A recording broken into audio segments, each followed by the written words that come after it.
Welcome to the exciting Odyssey gameplay video where we are going to be playing every single game that came out on the Magnavox Odyssey. Here in front of me is the original Odyssey manual. I haven't looked inside yet, but it has all the installation instructions and the game rules, and hopefully I'll be able to understand them okay, because after watching some videos it seems like a lot of people are confused on how to play some of these games. I don't actually have a physical Odyssey in front of me. I'm going to be using an app called Odysim, which is basically an Odyssey simulator, and I haven't played any of the games or looked at them yet. I've only opened the first game just to kind of mess with the controls a little bit and try to get a feel for it. But aside from that, hopefully everything goes smoothly, and let's take a look inside the manual now. A total play and learning experience for all ages. Look how much fun these guys are having. This over here is completely misleading because there's characters on the screens. It looks like there's graphics and oh, you know what? That's probably just an overlay. It's great how the kids are just watching while mom and dad are over there enjoying themselves. They're not even looking at the screen. Dad's looking down at the floor. Mom's got her eyes closed. Maybe they figured out a way to play with 4 players where the 2 people with the controllers can't look at the screen, and then there's 2 other people that has to watch and just explain what's happening to them and hope for the best. Speaking of that, most of these games are meant for 2 people. I'm going to be playing by myself because I have no one here to play with me, and I don't think anyone would want to play these games in today's day and age anyway. So we'll just have to see how well I can control 2 people at the same time. Odyssey, the electronic game of the future. Odyssey is now yours and your family's to enjoy, to be fascinated by, and to learn from. Let us tell you something about it. Odyssey is thought, action, and reaction, and it's an electronic teaching aid tool. It can help your child learn numbers, letters, geography, even abstract thinking. Best of all, Odyssey makes learning fun. Odyssey is truly a total play and learning experience for the entire family. Next page, installation. Good thing we don't have to worry about this because we're all digital now, but we got the system here, the batteries, and the cables and how to plug everything in. Here's the game switcher you plug into your TV so you can switch back and forth between your exciting Odyssey gameplay and your programs that you need to watch nightly. Here's more setup of what channels you need to use if you have a VHF or a UHF television, and also how to adjust to make sure everything's working correctly. And here are the amazing controllers, unfortunately, that I don't have, but you got the rectangles and the knobs and the buttons everywhere. I got to use a keyboard, but it's all programmed in there. I got the English, I got the up, down, and the reset and everything. It's all the same. The overlays, this is where things get good and the graphics come in. Here's the image they try to trick you with on the first page of the manual. The overlays are provided with the game system, and most of the games need an overlay except for 1 or 2 of them. And the overlay is held onto the TV by, you guessed it, the good old static from the original CRT TVs. Now you're ready to play! Next page, game rules. We finally made it. Here we go.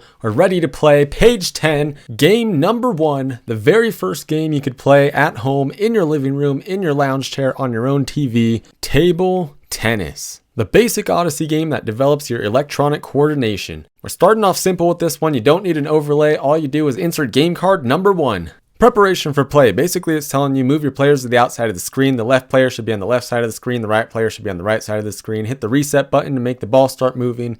Use the English control to move the ball up and down. And once you get a little bit better at the game, you can adjust the speed and turn it up to make the game go faster. Okay, we finally made it. We're ready to play the game. As you can see, there's no overlay or anything. This is all the graphics we have here. I'm going to move my players to the far side of the screen. And then I think you're supposed to hit the reset button, which doesn't work in this simulation. So I think I'm going to have to actually tap the ball first. And we're off. We're playing the game. This is table tennis. Welcome to the future of gaming. So this is what happens if you don't use any English. The ball will not move up and down. Even if you try to do some of those fancy Pong moves, it doesn't do anything. You have to physically move the English knob to make the ball move up and down. And you can do all types of impossible gravity things with it, just going up and down all the way across the net. So this is table tennis. Good old classic table tennis. It's kind of difficult playing on the keyboard here, but I imagine it might even be more difficult playing on the actual box controllers, trying to use the separate knobs. But it's just a little difficult trying to move both players up and down and trying to do the English and trying to trick myself at the same time, which I've already done multiple times. All right, and that's game point. That's table tennis. We're done here. Game number 1, complete.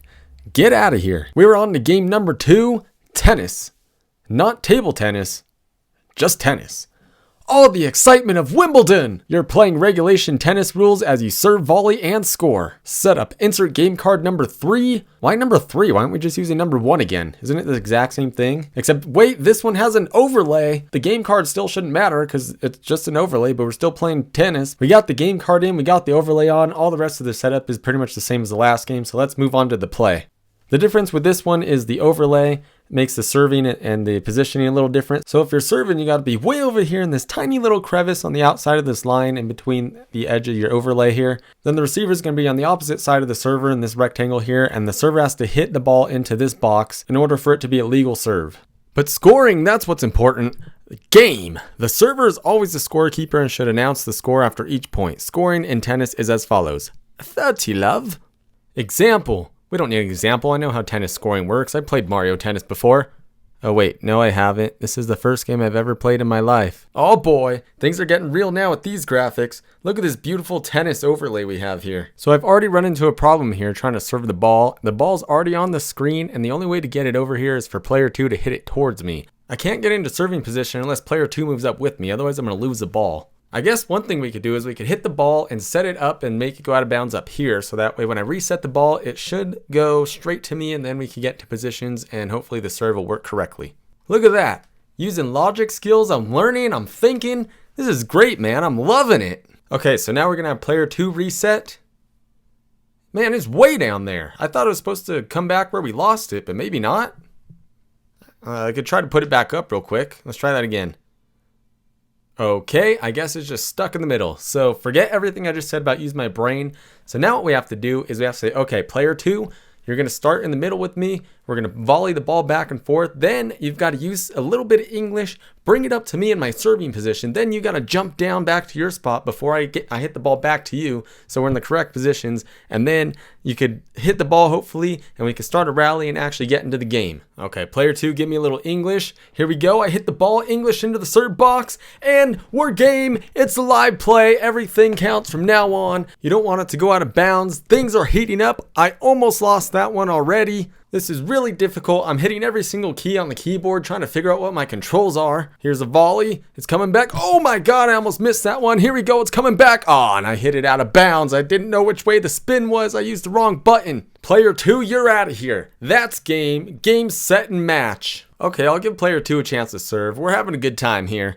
This is a blast. And this is the serve now. Here we go. Bring it back. Oh, almost went the wrong way there. Okay, now I got the ball in field. Get inside the box. Here we go. And oh, I almost made that one go out of bounds. And hit. God dang it, I did it again. Player 2, you don't deserve to play tennis. You got to go home. It's time for some football. All the pro action. Play your strategy. Pass, run, kick, touchdown. We're going to have a great game of football. Americano. I have no idea if this is going to work because I know you got to use a bunch of different cards and decks and stuff. You got to like switch cartridges, which I think since I'm emulating, maybe you don't have to. I might just have to switch overlays or something. I don't know exactly. We're going to figure it out as we go. There's a game board field. This is a physical board that comes with the Odyssey that I do not have. The Odyssey Stadium scoreboard, which I don't have, of course. One roll of frosted tape. Does that come in the game? Or do you need to like buy tape separately? A quick review of football fundamentals. Is this just like the basic rules of how to play regular football? Because I do know that, so I might be able to just skip over this. By the way, Odyssey flat screen television here, looking ahead into the future. Obviously Odyssey, super innovative. Touchdown, 6 points. Kick after TD, 1 point. Field goal, 3 points. Safety, 2 points with the little asterisk. When the ball is down behind the offensive team's goal on a running play, the defensive team scores and is also the receiver of the next kickoff. Okay, I read through all the rules and it is about 8 pages long and kind of complex and a little hard to understand. So instead of reading that whole thing in this video and trying to explain how it works, I'm just going to show you and explain it as we go. First, we're going to start with a coin flip. So player 1 calls heads, and it's heads. There are 20 plays for each quarter, and the team switch sides at the end of each quarter. We're going to say player 1 won the coin toss, and he's going to kick, and player 2 is choosing to defend this side here. The wind always goes to the left, so it'll be going this way. The kicker is kicking against the wind right now. The kicker is going to start on the 40-yard line. The receiver is going to start on the 10-yard line, and then we have to get the ball onto the kicker side of the field, so let's reset the ball.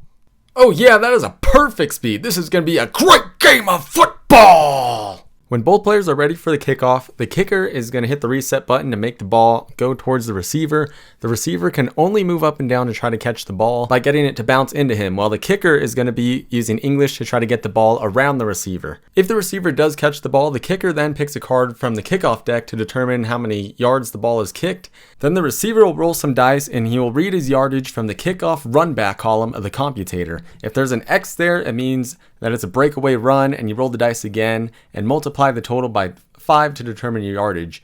And then the football token will be moved on the game board field to indicate your new position. If the receiver happened to miss the ball and it goes past him, it's a touchback and you start at the 20-yard line. If the kicker kicks the ball and it goes out of bounds for some reason when you're using the English, then you just re-kick it from 5 yards back, so you'd start at the 35-yard line instead of the 40. And the kickoff! This game is already starting off intensely, and the ball is caught, so now we have to go to the game board. I've got a randomized dice roller here I just pulled up on Google, because we got to roll 2 dice to determine the wind against the kickoff. So I'm going to roll the first die, and we got a 6, and then I got to do 1 more, and a 1, so we got 7. Now we got to reference our computator here, so let's find 7 up here on play, and then find the kickoff wind. It's also 7, which means it's going to be against the wind, so it's going to be in favor of the receiving team. And now the receiver has to also roll 2 dice to figure out how many yards he's going to run, and we'll add 7 to his total. For the receiver's die roll, we have a 5, and then 1 more roll. Another 5, so we got 10. Back to the computator. Looking at the kickoff run back, that's a 6, so plus the 7 from earlier. With the win, that's going to be 13. So we're going 13 yards from the 10-yard line. So we're going to be at 23, and now we're going to go for the next play. Now on the game field, we're supposed to emulate that positioning, which is a little difficult because there's no yard markers. It's only by tens, but we could kind of eyeball it here. And then depending on what play I pick, if I want a run or a pass, is going to determine where player 1's going to go. So now we got to reference our run pass deck. The offense is going to pick either a run or a pass and then put the card face down. The defensive team is going to try to guess what card they picked. Once the ball is hiked, the offense is going to try to outmaneuver the defense without getting touched. If he catches me and he guesses correctly what card I used, then I'm going to end up losing some yards. If he catches me and guesses incorrectly, it's just the next down and we stay in the same spot. If I do happen to get around him, then we roll some dice and see how many yards forward we move. Now I would grab either the kick, the run, or the pass card and put it face down for what play I'm going to do, and defense is going to guess what I put down. So they're going to guess that I'm doing a run play. I'll flip the card over and it is in fact a run play. So for this play, defense guessed correctly. Since it's a run play, defense is going to have to set up 1 light block away from me is what they call it. So I'll be in this rectangle, he's got to be about a rectangle space away from me. You also have to switch to game card number 4, and what that does is if the defensive player runs into the offensive player, then the offense will disappear, and that's how you know if he got caught. Otherwise, if you don't want to switch game cards, then maybe don't. Just play by the honor system like I'm kind of doing with myself.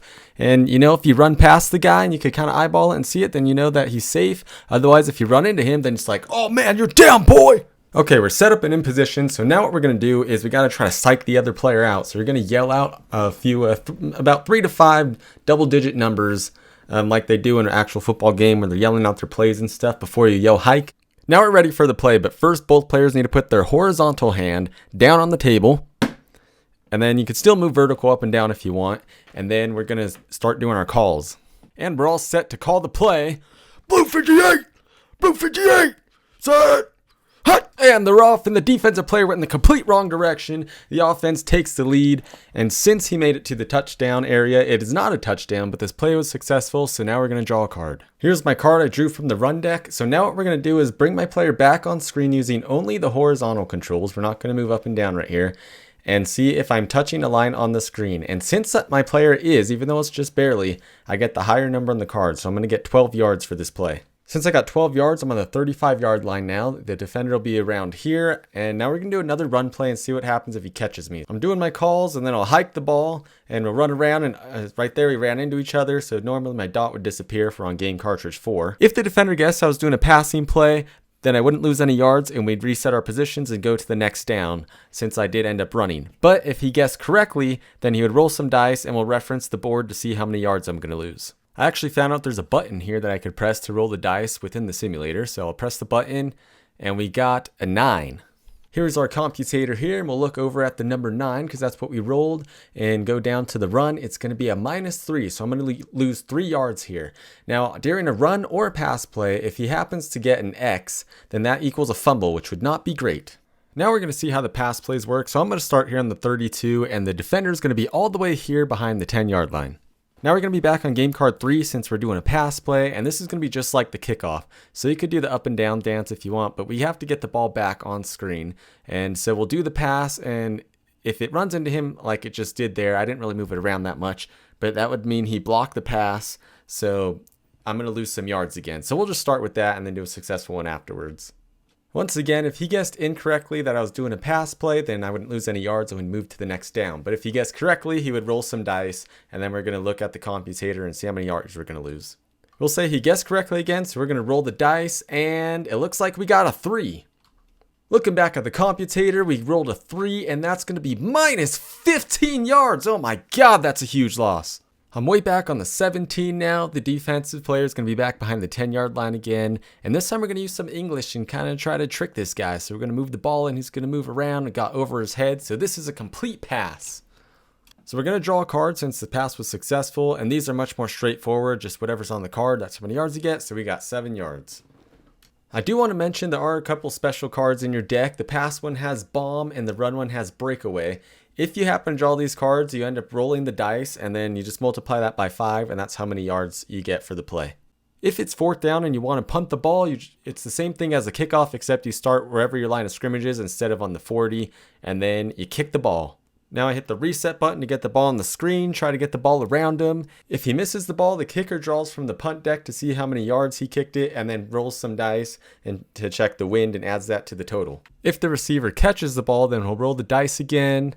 And we got a 7, so we'll look at the punt run back, which is going to be 6. So he's going to get 6 yards. The punt and kickoff both also have breakaways. If you roll any of the numbers that give you an X here on the computator, then you would roll the dice again and multiply it by 5 for your yards. The last thing you could do that we haven't gone over yet is doing a field goal. So if it's a 4th down, you just say, I want to go for a field goal. You roll the dice and you look at the computator. And depending on how many yards away you are, will determine what row you look at. So if you get a plus, that means it's a good field goal. If you get a 0, that means it's no good. As you can see, you can kick it from 51 to 60 yards, but you have to get a 12 to get the field goal. So the further down you go, the less likely you are to make it. And that is how you play football.